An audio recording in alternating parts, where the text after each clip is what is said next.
34वां बोलिए।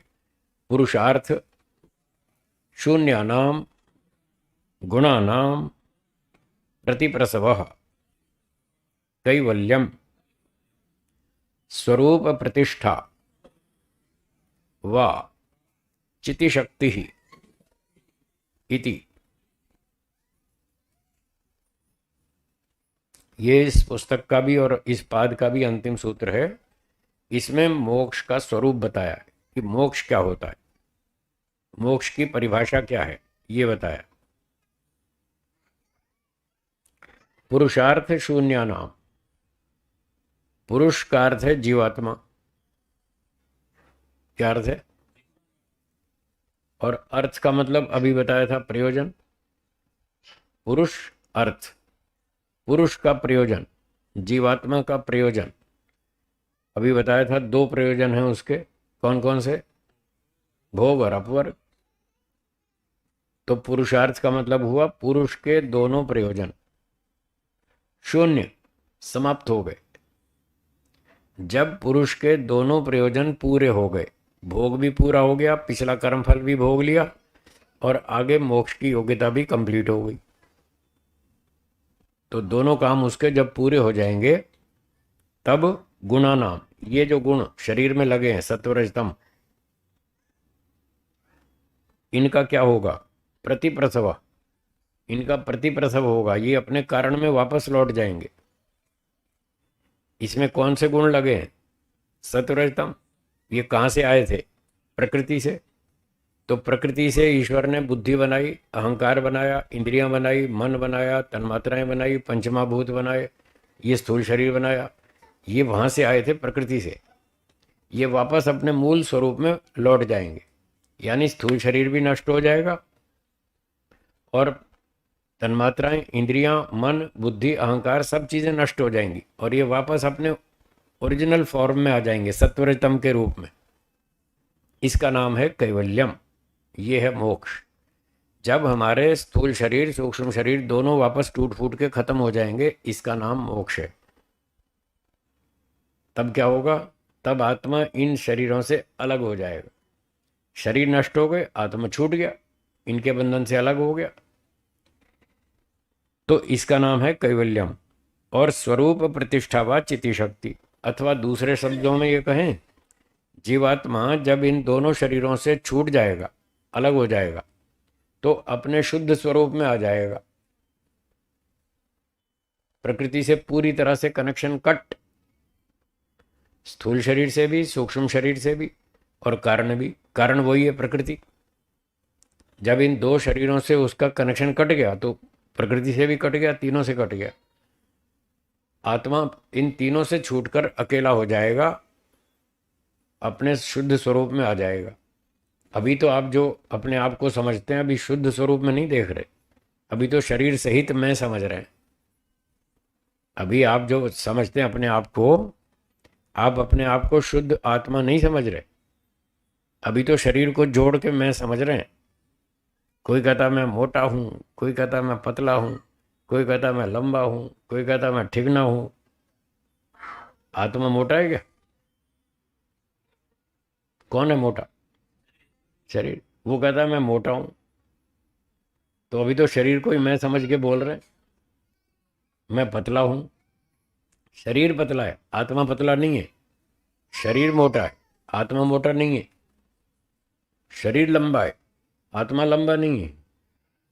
पर फिर भी सारा दिन दिमाग में यही बैठा है, मैं मोटा हूँ, मैं पतला हूँ, मैं लंबा हूँ, मैं ठिगना हूँ। और ये कहते हैं मैं पुरुष हूँ, ये कहते हैं मैं स्त्री हूँ। आत्मा स्त्री है या पुरुष है, क्या है, कुछ भी नहीं है, दो में से कुछ भी नहीं है। फिर भी ये लोग क्या मानते हैं, मैं पुरुष हूँ। तो अभी कैवल्यम नहीं हुआ, अभी आप शरीर के साथ जुड़े हुए हैं, शरीर के साथ अपने आप को जोड़ के वही समझ रहे हैं। तो ये अविद्या की स्थिति है। आप अपने आप को पुरुष मानते हैं, ये अविद्या है। लगा ना झटका ये अपने आप को स्त्री समझ रहे हैं, ये अविद्या है। आप स्त्री नहीं है, आप तो आत्मा है। शरीर तो स्त्री का नाम, ये स्त्री तो शरीर का नाम है, आत्मा का नाम थोड़ी है। आत्मा तो दोनों एक जैसी है। आज आपको पुरुष का शरीर मिल गया तो आप उसमें बैठ गए, कल आपको स्त्री का शरीर मिल जाएगा फिर उसमें बैठ जाएंगे। आज इनको स्त्री का शरीर मिल गया, कल इनको पुरुष का जन्म मिल जाएगा तो ये उसमें बैठ जाएंगे। आत्मा अलग चीज़ है, शरीर अलग चीज़ है। पुरुष और स्त्री ये तो शरीर का नाम है, आत्मा का नहीं है। तो अब जब मुक्ति होगी तो आत्मा अपने शुद्ध स्वरूप में आ जाएगा। पुरुष का शरीर छूट जाएगा, स्त्री का भी छूट जाएगा, गधे घोड़े पशु पक्षी का सारा शरीर छूट जाएगा, कोई भी शरीर उसके पास नहीं रहेगा। सारे शरीरों से छूटकर वो अपने शुद्ध स्वरूप में आ जाएगा। फिर वो समझेगा हाँ अब मैं आत्मा हूं, और उसकी मुक्ति हो जाएगी। ये है मुक्ति, ऐसी होती है मुक्ति। तो अब देखिए, करो तैयारी, किस किस की रुचि बनती है, कौन कौन मुक्ति के लिए तैयार होता है, पुरुषार्थ करता है, देखो कौन करता है, सोचिए, तैयारी कीजिए। ठीक है, करेंगे, बहुत अच्छा। चलो, कोई शंका हो तो बोलिए। हाँ, वो नाम पुरुष है, पर उस पुरुष का मतलब ये मेल नहीं है। हाँ, मेल फीमेल नहीं है। उस जो पुरुष नाम है वो आत्मा का नाम है। वो आत्मा तो ये भी है, तो इनका नाम भी पुरुष है। आत्मा का नाम पुरुष है, वो सभी आत्माओं का नाम है। कुत्ते गधे में जो आत्मा उसका नाम भी पुरुष है। वो पुरुष शब्द आत्मा के लिए प्रयोग होता है, और जो सामान्य भाषा में हम पुरुष बोलते हैं वो मेल फीमेल के लिए बोलते हैं, पुरुष और स्त्री। वो तो शरीर के लक्षण है। ठीक, बहुत अच्छा। हाँ जी, बोलिए। अब बोलिए बोलिए। दोनों एक साथ मोक्ष भी करें और भोग भी करें? दोनों एक साथ नहीं मिलते। दोनों एक साथ नहीं मिलते। कठोपनिषद में लिखा है दो रास्ते हैं, एक श्रेय मार्ग, एक प्रेय मार्ग। सुने ना शब्द? तो वो कहते हैं दूरम एते विपरीते, ये दो मार्ग हैं, ये दोनों दूर दूर जाते हैं, यूं उल्टी दिशा में चलते हैं, विपरीते। एक इधर चलता है, एक इधर चलता है। तो क्या एक व्यक्ति दो उल्टे रास्तों पर एक साथ चल सकता है ऐसे? हाँ जी, एक साथ यूं नहीं चल सकता ना। एक समय में एक ही रास्ते पे चलेगा। इधर चलेगा तो वो छूटेगा, इधर चलेगा तो वो छोड़ना पड़ेगा। दो में से एक ही रास्ते पे चल सकता है। और जिसको संशय होता है वो क्या करता है, 10 कदम इधर जाता है, फिर 2 कदम वापस आता है, फिर गड़बड़ होती है, कहता है नहीं मैं तो उल्टा चल दिया, इधर ही चलना है। फिर आगे चलता है, 4 कदम चलता है, 2 कदम वापिस आता है। पर एक समय में वो एक ही दिशा में चल सकता है, दो विपरीत दिशाओं में एक साथ नहीं चल सकता। तो ये संसार का रास्ता है, ये मोक्ष का रास्ता है, दोनों उल्टे चलते हैं, तो एक साथ दोनों नहीं मिलेंगे। जिसको संसार का सुख भोगना है तो वो मोक्ष का छूट जाएगा, और मोक्ष वाला चाहिए तो ये छोड़ना पड़ेगा। ठीक है, हाँ आप बोलिए। बिल्कुल, मोक्ष में जाना है तो संसार छोड़ना ही पड़ेगा। घर में बैठे बैठे मोक्ष हो जाता, मैं भी घर में रह लेता। मैं क्यों आया घर छोड़ करके? मुझे घर में कांटे थोड़ी चुभते। घर किसको अच्छा नहीं लगता, सबको लगता है।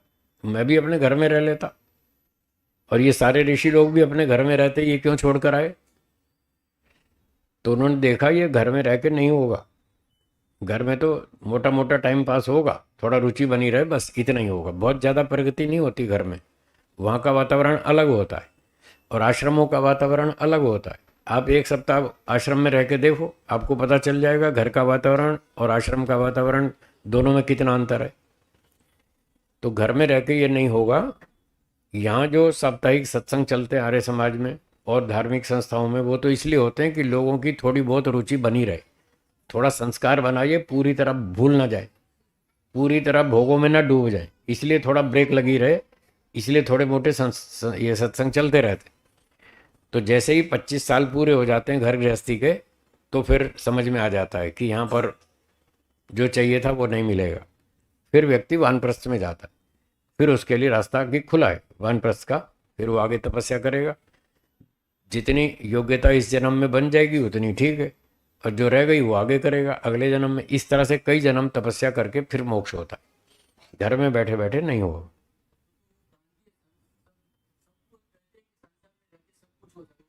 वो भ्रांति है, वो झूठ है। ऐसी बात कौन कहते हैं?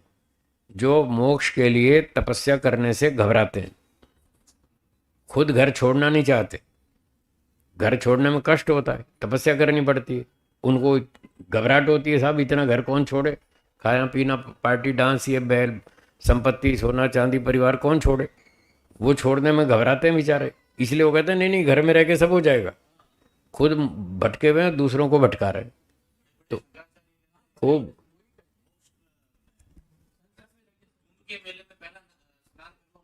हाँ, तो वो सब गड़बड़, उस भ्रांति से बचें। मोक्ष इतना सस्ता होता कि कुंभ के मेले में पहला स्नान करने से मोक्ष हो जावे, तो फिर ये शास्त्र लिखने की क्या जरूरत थी।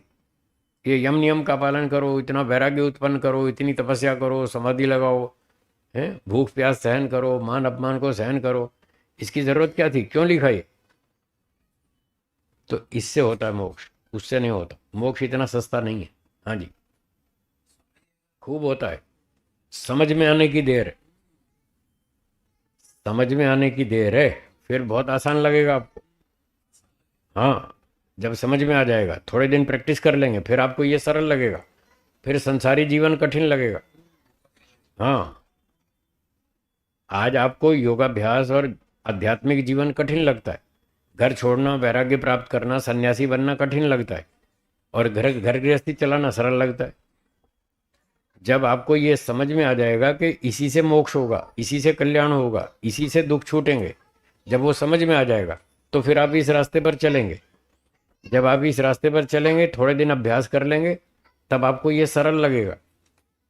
मुझे ये आध्यात्मिक जीवन सरल लगता है, और आप मुझे कहें मैं आपको 100 करोड़ रुपया दूंगा, कल से दुकान चालू करो, मैं कहूँगा ना बाबा मुझे नहीं करनी मेरे बस की नहीं दुकान चलाना, मुझे संसारी जीवन कठिन लगता है और ये जीवन सरल लगता है। तो समझ में आने की बात है, अभ्यास करने की बात है, तो वो सरल, कठिन भी सरल हो जाता है। जी। हम्म, बिल्कुल होगा। आप थोड़ा सा चलेंगे, वहाँ की ठंडक मिलनी शुरू हो जाएगी। हाँ, 2-4 साल में ही आपको अंतर दिखेगा।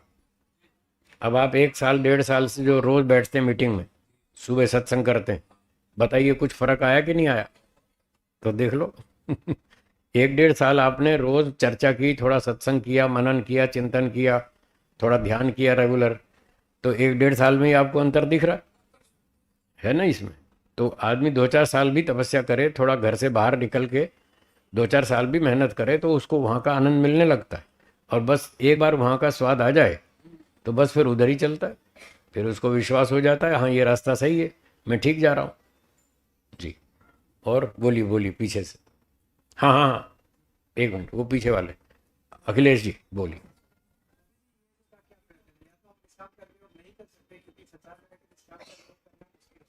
कर ही नहीं सकते, संसार में रह के निष्काम कर्म नहीं कर सकते।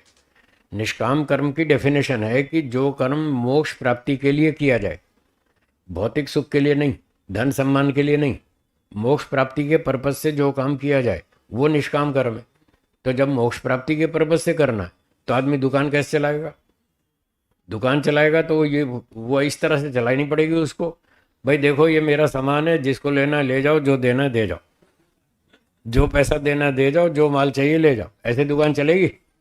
तो इसलिए कह रहा हूँ ना, वहाँ तो भाव ताव करना पड़ता है, इतना पैसा दो तो माल देंगे, नहीं तो नहीं देंगे। अगर आपने शर्त रख दी इतना पैसा दो तो सकाम हो गया, पैसे का पर्पज़ है वहाँ। जब पैसे का पर्पज़ है तो सकाम है, और मोक्ष का पर्पज़ है तो निष्काम।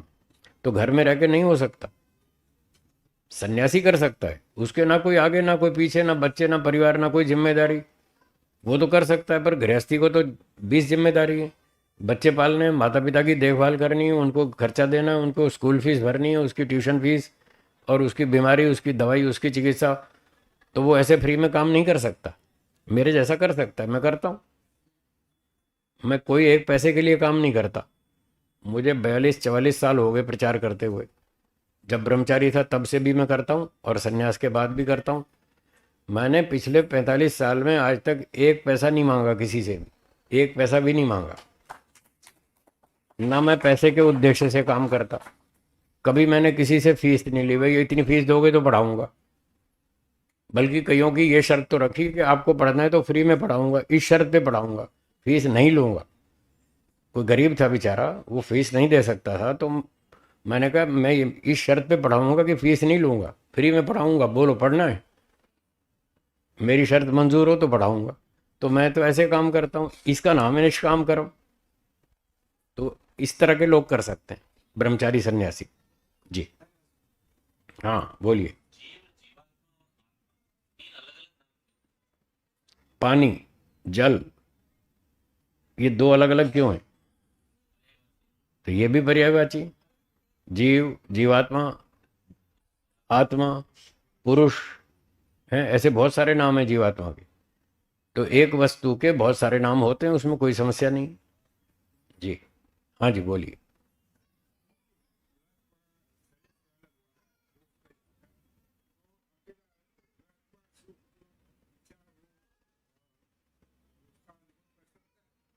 मोक्ष में, मोक्ष में जीवात्मा सुख दुख का अनुभव कर सकता है, आप ये पूछ रहे हैं? तो मोक्ष में जीवात्मा सुख का अनुभव तो कर सकता है, दुख का नहीं। दुख खत्म, दुख जीरो। और ईश्वर का सुख मिलेगा बढ़िया, 100% बढ़िया सुख मिलेगा ईश्वर का, हाई क्वालिटी। मोक्ष में ये अनुभव कर सकता है, दुनिया को देख सकता है, घूम सकता है, और मुक्त आत्माओं से बातें कर सकता है, घूमने फिरने की छूट।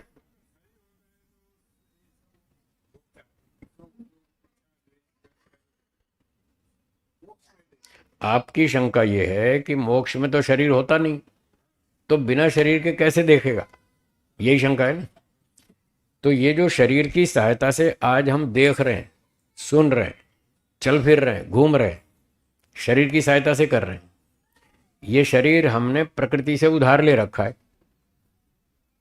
जब मोक्ष में जाएंगे प्रकृति का माल वापस कर देंगे, वहां ईश्वर के पास जाएंगे, मोक्ष में ईश्वर अपनी शक्ति दे देगा, प्रकृति का माल वापिस, ईश्वर का माल उधारी ले लेंगे। तो ईश्वर की शक्ति से मोक्ष में सारे काम कर लेंगे, उसमें क्या समस्या है? ये प्रकृति से बना हुआ है सूक्ष्म शरीर, ये भी छोड़ देंगे, प्रकृति का कुछ भी सामान नहीं ले जाएंगे अपने साथ मोक्ष में, कुछ भी, एक तिनका भी नहीं ले जाएंगे, सब वापस कर देंगे। क्योंकि वहां हमको दूसरे साधन मिलने वाले हैं, ईश्वर की शक्तियां मिल जाएंगी। ये लालचंद जी हर हफ्ते बम्बई जाते हैं, जब अपने घर में सोते हैं तो इस बिस्तर में सोते हैं, जब बम्बई जाते हैं तो घर का बिस्तर ले जाते हैं, वहाँ दूसरा नहीं मिलता है। जब वहाँ दूसरा बिस्तर मिलता है तो मोक्ष में दूसरा बिस्तर नहीं मिलेगा, वहाँ और सही चीज़ें मिल जाएंगी, वहाँ दूसरी शक्तियाँ मिल जाएंगी। यहाँ प्रकृति से यूज़ कर रहे हैं, वहाँ ईश्वर से ले लेंगे, बस इतनी बात है। शक्ति का सहयोग तो चाहिए हमको, अकेले अपनी शक्ति से हम कुछ नहीं कर सकते, हमको हमेशा सहयोग चाहिए, या तो प्रकृति का या ईश्वर का। तो मोक्ष में ईश्वर का सहयोग लेके सारे काम करते हैं, जीवन बंधन में यहाँ प्रकृति का सहयोग लेते हैं, बस इतनी बात है। हाँ जी बोलो। आप ये पूछ रहे हैं मुक्तात्माओं को प्रलय अवस्था में आनंद मिलेगा या नहीं मिलेगा, यही पूछ रहे हैं ना? बद्ध आत्माएं ये तो बेहोश हो जाएंगी प्रलय में, ये चुपचाप ऐसे पड़ी रहेंगी जैसे आप रात को सो जाते हैं। रात को सो जाते हैं, तब सोते समय पता लगता है कि अहमदाबाद में हूँ कि कलोल में हूँ, पता लगता है।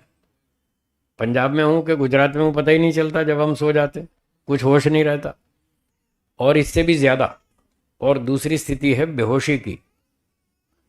जब रोगी को ऑपरेशन थिएटर में ले जाते हैं और उसको एनेस्थीसिया देकर बेहोश कर देते हैं, अब तो उसको कुछ भी पता नहीं चलता। निद्रा में फिर भी आंतरिक अनुभूति तो होती है, कम से कम बाहर की नहीं होती, अंदर की तो सोते समय हम सुख दुख भोगते रहते हैं। तो बेहोशी में तो कुछ भी पता नहीं चलता, ना अंदर का ना बाहर का। तो प्रलय में ये जो बद्ध आत्माएं हैं जिनकी अभी मुक्ति नहीं हुई, वो तो बेहोश होती हैं, उनको कुछ भी पता नहीं चलता, चुपचाप बेहोशी में पड़े रहो। और मुक्त आत्माएं वो ईश्वर का आनंद पूरा लेती हैं, उनको कोई समस्या नहीं है, उनको दुनिया से क्या लेना देना, उनको तो ईश्वर से लेना है। और ईश्वर तो ठीक ठाक है प्रलय में भी और सृष्टि में भी। ईश्वर तो हमेशा ठीक ठाक रहता है, पूरे होश में रहता है, पूरे आनंद में रहता है, उसको कोई समस्या नहीं है। तो मुक्ति काल में जो आत्माएं हैं वो चाहे सृष्टि बनी हो चाहे ना बनी हो, दोनों स्थितियों में ईश्वर का पूरा आनंद लेती हैं। उनको कोई तकलीफ नहीं है, कोई समस्या नहीं, उनके मोक्ष में कोई बाधा नहीं आती। हाँ बोलिए, जरा बच्चे को शांत करना। हाँ जी, मोक्ष में तो ईश्वर शक्ति देगा ना देखने की, बोला तो है मैंने। ईश्वर इंद्रियां दे देगा, कुछ हमारी कुछ अपनी ईश्वर की और जोड़ लेंगे। आज भी आत्मा के पास अपनी ओरिजिनल शक्तियां हैं, पर वो बहुत कम पड़ती हैं, इसलिए हमने प्रकृति वाली आंख जोड़ ली। आत्मा की अपनी आंख भी है, उसकी शक्ति कम है, इसलिए प्रकृति वाली जोड़ ली। अब इसकी सहायता ले रहे हैं, मोक्ष में ईश्वर की जोड़ लेंगे, बस इतनी बात है, ईश्वर दे देगा। हाँ दिनेश जी बोलिए। हाँ, आप सुबह जब उठते हैं ना, क्या बात है, आज तो बहुत बढ़िया नींद आई, ऐसा बोलते हैं। मैं नींद में की बात कर रहा हूँ, सुबह उठ के आप बोलते हैं ना, जब आप बोलते हैं आज तो बढ़िया अच्छी नींद आई, इसका अर्थ है रात को नींद में आपने सुख भोगा है।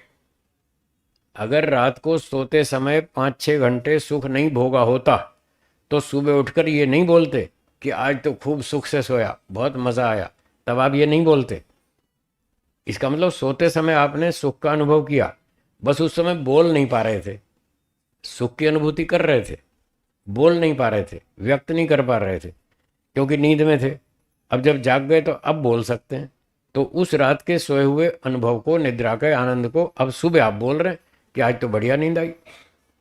तो सोते समय भी अनुभूति होती है।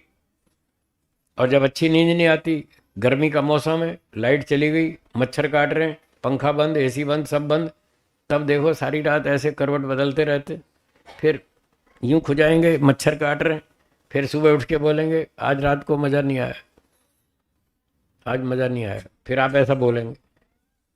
तो मतलब सोते समय आपको उस दिन सुख नहीं मिला, दुख की अनुभूति हुई, इसलिए सुबह उठ के आप बोलते हैं आज तो मज़ा नहीं आया, आज सुख नहीं मिला रात को नींद में। तो ये सुख दुख की अनुभूतियाँ सोते समय होती हैं, बस हम अभिव्यक्ति सुबह करते हैं, बोलते हैं जब होश में आ जाते हैं, तब जाग जाते हैं तब। जी, और किसका प्रश्न है? हाँ मुकेश जी बोलिए, बोलिए। हाँ हाँ,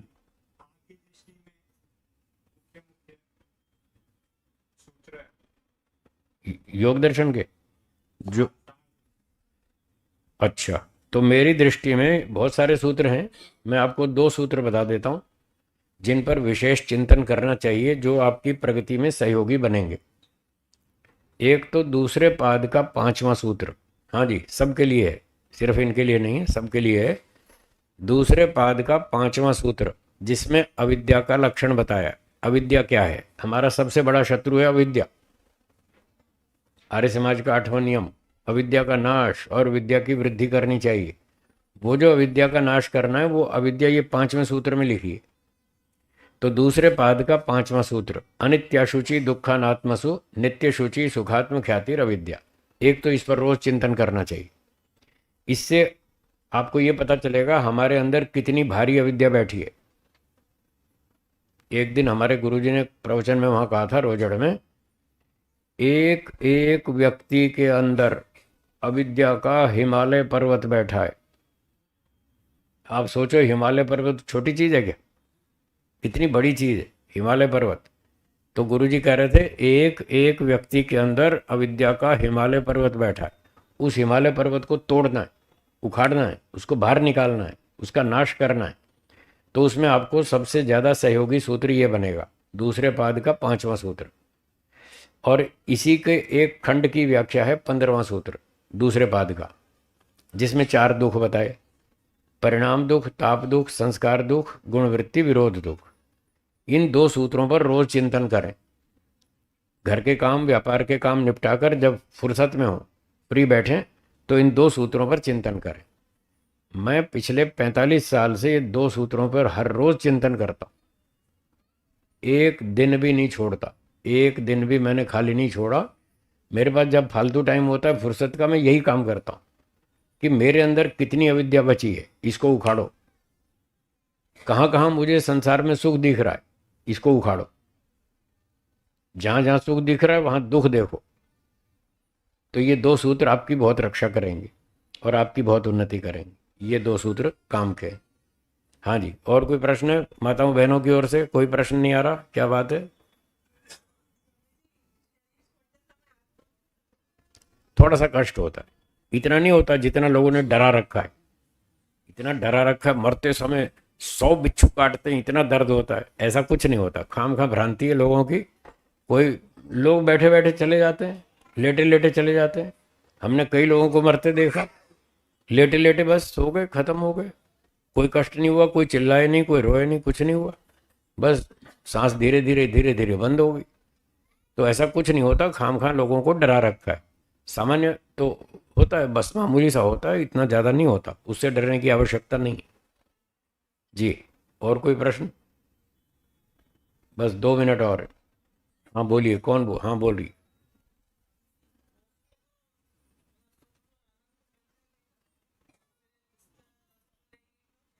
क्या चाहिए? ये तो मैं उदाहरण दे रहा हूँ, ये तो मैंने उदाहरण दिया था।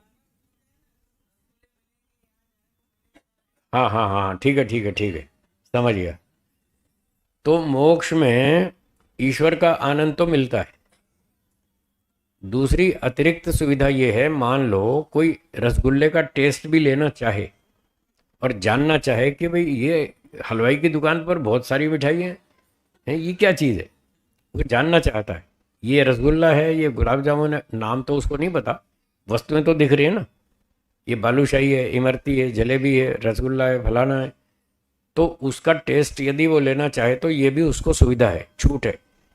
वो रसगुल्ले के अंदर घुस जाएगा और अंदर घुस करके उसका टेस्ट ले लेगा, उसको पता चल जाएगा कि रसगुल्ले का टेस्ट ऐसा है। एक व्यक्ति ने कहा जी जब यहीं से वो सारे रसगुल्ले छोड़ के गया था, है, फिर अब क्या ज़रूरत पड़ गई रसगुल्ले की उसको? तो उसका उत्तर है कि यहाँ तो उसने सुख लेना छोड़ दिया था, पर खाता तो था ना, जीवन रक्षा के लिए खाता था। शरीर रक्षा के लिए, जीवन रक्षा के लिए, आयु को बढ़ाने के लिए, शरीर को बलवान बनाने के लिए, बुद्धि के विकास के लिए वो दाल रोटी सब्जी खीर पूरी सब खाता था, सुख लेना छोड़ दिया था। तो मोक्ष में जाकर भी वो रसगुल्ले का सुख नहीं लेगा। क्या बोला? सुख नहीं लेगा रसगुल्ले का, वो बस जानकारी करेगा कि ये कैसा है, देखें तो सही कैसा है, टेस्ट कैसा है। सुख तो ईश्वर का लेगा मोक्ष में। वो जब रसगुल्ले से लाख गुना ऊंचा सुख मिल रहा है तो ये बेकार घटिया सुख क्यों लेगा? जिसको बढ़िया सुख मिल रहा हो वो घटिया सुख क्यों लेगा? तो मोक्ष में आत्मा घूमेगा फिरेगा, सब चीज़ों का स्वाद चख लेगा, टेस्ट कर लेगा, सिर्फ जानकारी के लिए। जीवित अवस्था में क्यों खा रहा है? शरीर रक्षा के लिए, पुष्टि के लिए। अब मोक्ष में शरीर तो है नहीं, तो वो उद्देश्य तो खत्म हो गया। अब वहाँ उद्देश्य बदल गया। क्या बदल गया? सिर्फ जानकारी करनी है कि रसगुल्ले का टेस्ट कैसा होता है। फिर वो लोग आपस में बातें करेंगे, हलवाई कहेगा हाँ ये 400 रुपये किलो का है, ये 450 रुपये किलो का है। तो उसको बातें सुन सुन के पता लग जाएगा, इसका भाव ये है, इसका भाव ये है, इसका नाम रसगुल्ला है, इसका नाम गुलाब जामुन है, इसका नाम रसमलाई है। जानकारी नाम की भी हो जाएगी और उसका टेस्ट भी ले लेगा। सिर्फ जानकारी करेगा। जैसे आप बातें मॉल में जाते हैं, बहुत सारी चीज़ें देखते हैं, क्या आप सारी चीज़ खरीदते हैं? नहीं खरीदते, बस जानकारी कर लेते हैं। मैं भी जाता हूँ मॉल में, घूम के आ जाता हूँ, शॉपिंग नहीं करता, देख के आ जाता हूँ। तो जब मैं यहाँ पर जाके जानकारी कर सकता हूँ तो मोक्ष में क्यों नहीं कर सकता? वहाँ भी कर सकता हूँ, वहाँ तो कोई बंधन ही नहीं है। यहाँ तो फिर भी आदमी का मन ललचा जाए, चलो भाई ये खरीद ले वहाँ तो खरीदने का कोई काम ही नहीं है। तो सिर्फ जानकारी के लिए वहाँ पर वो घूमता है, फिरता है और हर चीज़ की जानकारी करता है, देखता है, सुनता है। दिल्ली की संसद में घुस जाएगा, वहाँ देखेगा कैसे ये एमपी लोग कैसे बातें कर रहे हैं। लखनऊ की विधानसभा में घुस जाएगा और वहाँ देखेगा लोग कैसे माइक्रोफोन उखाड़ उखाड़ के फेंक रहे हैं, कैसे सर फोड़ रहे हैं एक दूसरे का, सब देख लेगा। उसको कोई रोक टोक नहीं। अमेरिका के वाइट हाउस में चला जाएगा, वहाँ देखेगा लोग कैसे बातें कर रहे हैं। समुद्र में चला जाएगा, वहाँ गहराई में जाके मछलियों को देखेगा, कैसी कैसी मछलियाँ हैं, कैसे कैसे उनके रंग हैं, कैसे कैसे उनका जीवन है, उनका पूरा लाइफस्टाइल वो जानना चाहता है। सब छूट है उसको। यही तो मज़ा है मोक्ष में। चलना है, तैयारी कर लो। जिसको चलना है तैयारी कर लो। दिनेश जी बोलिए।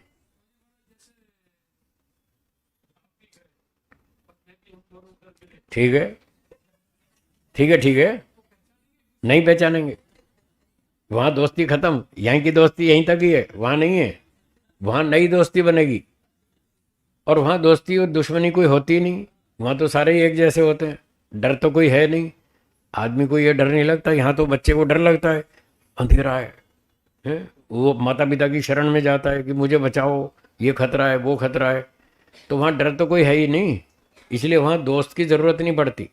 कोई सुरक्षा सिक्योरिटी गार्ड की कोई ज़रूरत ही नहीं है। वहाँ ये कोई टेंशन ही नहीं है। मुक्ति में अपना घूमते रहो। कोई रास्ते में मिल गया, थोड़ी दो गप मार लो, फिर अपना आगे चल दो। वहाँ ऐसा है। समय का ध्यान रखना है। आखिरी सवाल बोलिए। सीए का सिलेबस सरल है या कठिन है? क्यों कठिन बनाया? कठिन क्यों बनाया मैं पूछता हूँ, दो ना जवाब। क्यों जी सीए का सिलेबस कठिन बनाया है या है ही कठिन? आया है जी। तो अब मैं फिर आपको भ्रांति में रखूं तो वो भी तो ठीक नहीं है ना। मैं कहूँ बहुत सस्ता है, फटाफट आओ, 3 साल में मोक्ष हो जाएगा, तो फिर मैं अपराधी बनूंगा, मुझे दंड मिलेगा कि खामखा लोगों को बहका रहा है। जैसे दूसरे लोग बहका रहे हैं, फिर मुझ में भी यही अपराध हो जाएगा। तो मैं झूठ नहीं बोलता, अपराध नहीं करता, किसी को धोखे में नहीं रखता, सीधी बात करता हूँ, सच्ची बात करता हूँ। आपको करना हो तो करो। जो सीए वाले कोर्स सिखाते हैं वो भी कहते हैं भाई सीए का कोर्स इतना कठिन है, 15 घंटे पढ़ाई करनी पड़ेगी, हिम्मत है तो आओ। तो मैं भी वही कहता हूँ, हिम्मत है तो आओ। काम कठिन है, जिसमें हिम्मत होगी वो आ जाएगा। समय को ध्यान में रखते हुए यहाँ विराम देंगे। अगली सूचना श्री लालचंद जी माइक पर आ गए। देव जी धन्यवाद। एक बार प्रचंड करतल ध्वनि से पूज्य स्वामी जी महाराज का बहुत बहुत अनेक अनेक धन्यवाद है। सज्जनों,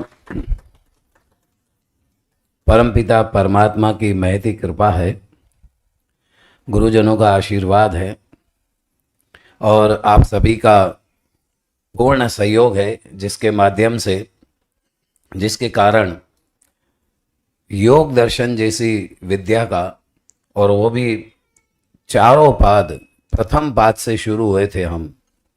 लगभग 1 साल जैसा समय हुआ है। 1 साल के में जब भी बीच बीच में पूज्य स्वामी जी महाराज ने समय दिया, 1.25 साल से भी ज़्यादा हुआ। योग दर्शन अतः योग अनुशासनम यहाँ से शुरू हुआ था, प्रथम पाद का पहला सूत्र। और फिर आज चौथे पाद में अंत में पुरुषार्थ शून्यानाम गुणानाम प्रति प्रसव यहाँ पर आकर समाप्त हुआ। जी।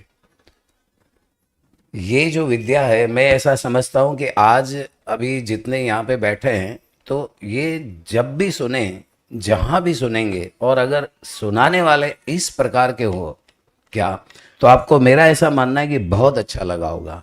कैसा लगा आपको? बहुत अच्छा लगा। एक बार फिर तालियां। बहुत बढ़िया, बहुत बढ़िया। नहीं बताता। बहुत